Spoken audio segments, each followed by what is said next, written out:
So here's a little demonstration on the concept of abstract to actual.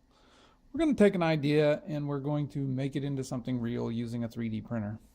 I'm here on my computer, and my mother-in-law was over this weekend and she had a hard time finding her keys.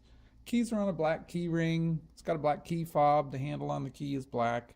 She throws it in her purse. It's a black purse. It's hard to see. She can't find it. And I thought maybe I could do something to help her find the keys a little more easily. So I'm going to design a key ring that she can hang on the edge of her pocketbook, and then she won't lose her keys. They'll just be hanging on the edge and it won't get in the way. So it's just an idea that I had, and so I want to go ahead and build this for her. On the computer, I've launched Google SketchUp, and we're going to use the 3D printing template that they have. And I'm just going to start with a little rectangle. And I know I want to make this thing look in the shape of the letter B because her name is Betsy. So I think I want it about 2 inches tall and about an inch wide. And I do all my work in metric measurements because that's the native language that the printer speaks. So I know that's about, it's going to be about 50 centimeters by 25 centimeters. It's close enough for what we want to do here with it. So I have now a rectangle that's in the shape, roughly the size of the object that I want to print. And now I'm going to, let's see, I'll just draw a line on here that for the back edge of the B. And then I'm going to draw a couple of half circles. Let's see here. So I'll draw a couple of half circles that are going to make up the body of the B. And I'll draw a couple other half circles in here that represent the inside of the letter B. So this is not anything terribly precise, but it's going to look kind of cool. So you can see roughly here, it looks something like the letter B. And when I erase all this extra information here, the stuff that we don't need, you'll see it looks a whole lot like a letter B. And so here we have, just a flat letter B. And let's take out these stuff out of the middle here. And then we're going to pull this thing up to a thickness of 5 millimeters, because that should make for kind of a nice key ring. And you can see here now we have a nice 3-dimensional B. Now what I want this thing to do is hook onto her purse so that the B is sticking on the outside of the purse, and the keys are hanging on the inside of the purse. So in order to do that, I'm going to stretch this piece out about probably, let's just go 10 millimeters on that. And now I'm going to draw a couple of lines, because I want this thing to be, fairly consistent in the way that it looks. So I'll just draw a couple of guide points here. And then this is going to be the piece that the B hangs off of on the purse. So let me just extrude this piece out. So now you see I have the letter B with this kind of arm on it that will be able to hang inside the purse. And then the last thing that I need to do on this is put a space for it, a place to attach the keys. I can put a hole in here. And so we're going to get the circle tool to draw a hole here that we can stick the key ring through. And but first I need to figure out how big a key ring is. So I have a set of keys here. And I'm just going to use a caliper. If you're going to be doing any kind of work with 3D printer and some small stuff, you'll definitely want to have a caliper. And let's go ahead and calibrate this thing. So it's a 0. And I'm just going to measure what the thickness of that key ring is. And it is 2.9 millimeters, so it's roughly 3 millimeters. Now, one of the things that I notice, that I know from experience when I'm printing is that holes and that sort of stuff, they usually print out a little smaller than what I expected. So I want a 3 millimeter in diameter hole. That would be a 1.5 millimeter radius, but I'm going to give it a little bit more space than that. I think I want to give it, I'm going to make it 1.9, and that looks a little big for where we're putting it. Maybe I'll reinforce the size of this whole thing here. So let me just make this whole area outside the circle a little bit bigger. So I'm going to now extrude this piece that's going to hold the keys down. So there's going to be this kind of circle-shaped thing at the end, and I'm going to push this hole on through the key, through the handle there. So you see I have a hole. Clean up some of these lines a little bit, make it look a little bit neater. And let's see, let's get rid of these little extra pieces on the outside. They look a little goofy. Now there's a better way to do that. We'll just extrude these down. Okay, so we get rid of that. So now we have this thing looks like a B. Got a place for a key ring. And rather than wrestling with the key ring, I'm going to make this just where it's a little clip piece, so that we can more easily get the key ring on and off of here, because I hate wrestling with key rings. I'm just going to make a little slot here that's going to allow this thing to act more like a clip than a ring. Let me erase these pieces here. So now you see, got a little gap here. Let's fix this. So now you can see I have what will be a letter B with a little hole in the end and a hanger that we can hang it off the edge. And this is taking us about 8 minutes to draw this thing. I'm going to save this file. And then we're going to export it. I'm just going to save it on the desktop. We're going to export this into something that our printer can translate. It's called an STL file. And I'm just going to send this again to the desktop. We'll call it b.stl. And so now this thing is something that I can translate into a printer, into a file that the printer can read. So I'm going to go to my desktop, and here I have this file. And now I need to use a program called a slicer.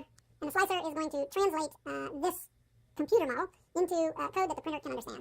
And while we're waiting for that to launch, I'm going to come over here to the printer. And so now I've fired up the printer, and you can see from the controls that it's on. And what I want to do is preheat this thing so that it will be able to print the plastic.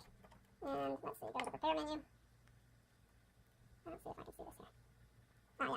preheat for ABS, that's the type of plastic we're printing. And you can see here we're going to print at 240 degrees, and the print bed is heated to 100 degrees to make the plastic stick to it. And you see the temperature here is changing, so this thing is now warming up. This printer also has lights on it, so I'm going to turn on the lights so that when we record this, we'll be able to see it printing. Back over here now to the computer, I have my slicer program running, and I'm just going to drag this letter B into my slicer program, and you see it here sitting on the virtual platter. You can see what it looks like, and we can rotate it around 3D model. Looks kind of cool. The next thing I have to do is load a configuration file. So this is the parameters that are relevant to this particular printer. I'm going to select this medium speed print job. We'll go look at the print settings here. So this is set up to print layer height of 0.2 millimeters, and I want this print to go fairly fast, so I'm going to change that to 0.5 millimeters so it doesn't have to work so much. And then let's see what some of the other things that we can look at. The infill, it's 15% infill, which is fairly thin, which makes for a fast print, but I want it to be a little bit denser than that. It'll slow it down a little bit, but we'll give it a 25% infill. And here we can see that the print speeds are 60 millimeters per second. That's for the perimeters, and the infill is also 60 millimeters per second. So that's pretty fast. Just for fun, we'll go 70. I want to see how fast the printer will go. So we'll make this thing run a little bit faster since we gave it a little bit higher fill rate.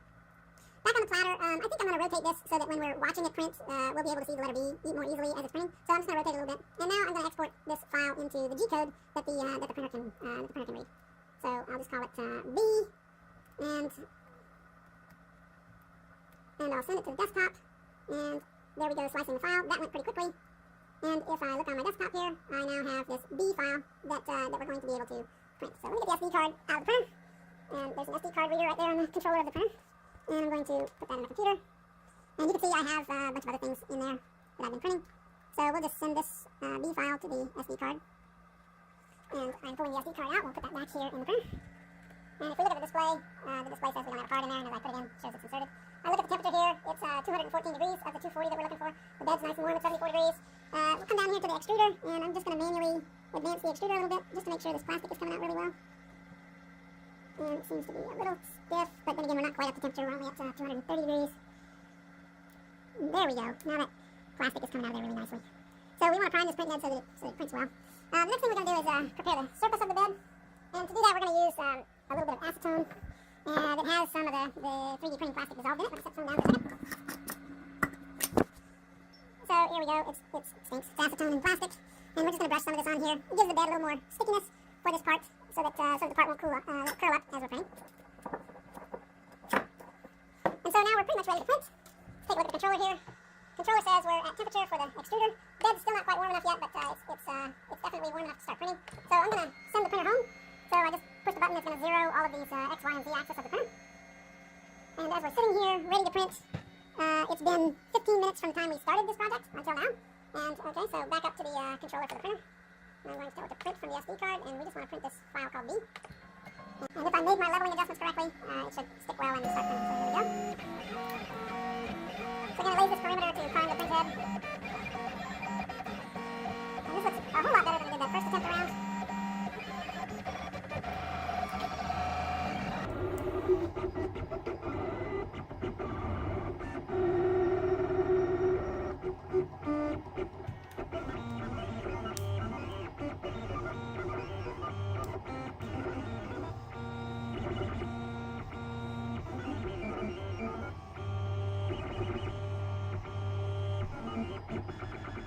So in this printing process, the printer lays the perimeter of the object down first, and then it goes in and fills in the interior at a 45-degree angle to the exterior edges.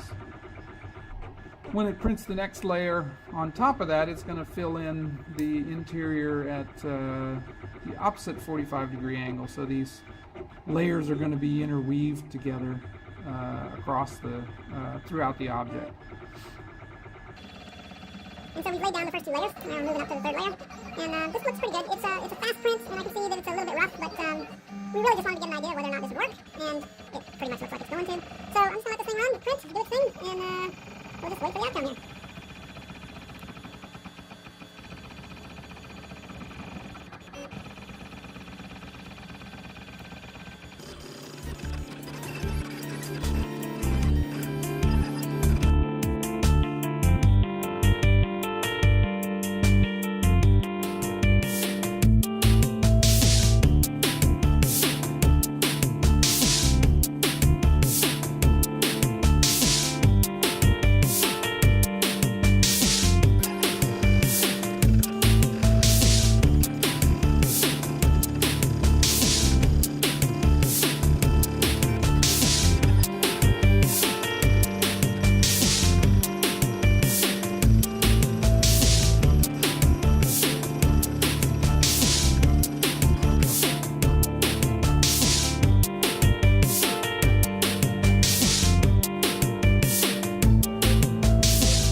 So now the print bed is cooled off quite a bit. It's only 42 degrees centigrade, which is very cool, plenty cool enough to touch.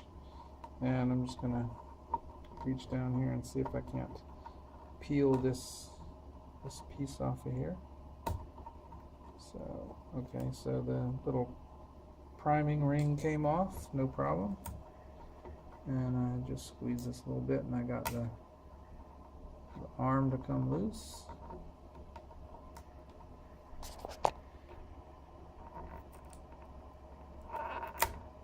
Okay, and now there's the part, and it's off the printer.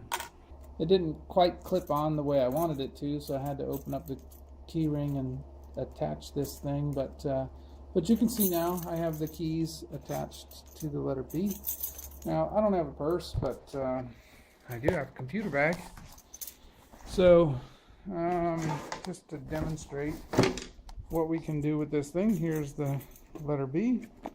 It's hanging on the edge of the computer bag. We can close the bag. There's the B and my keys in it.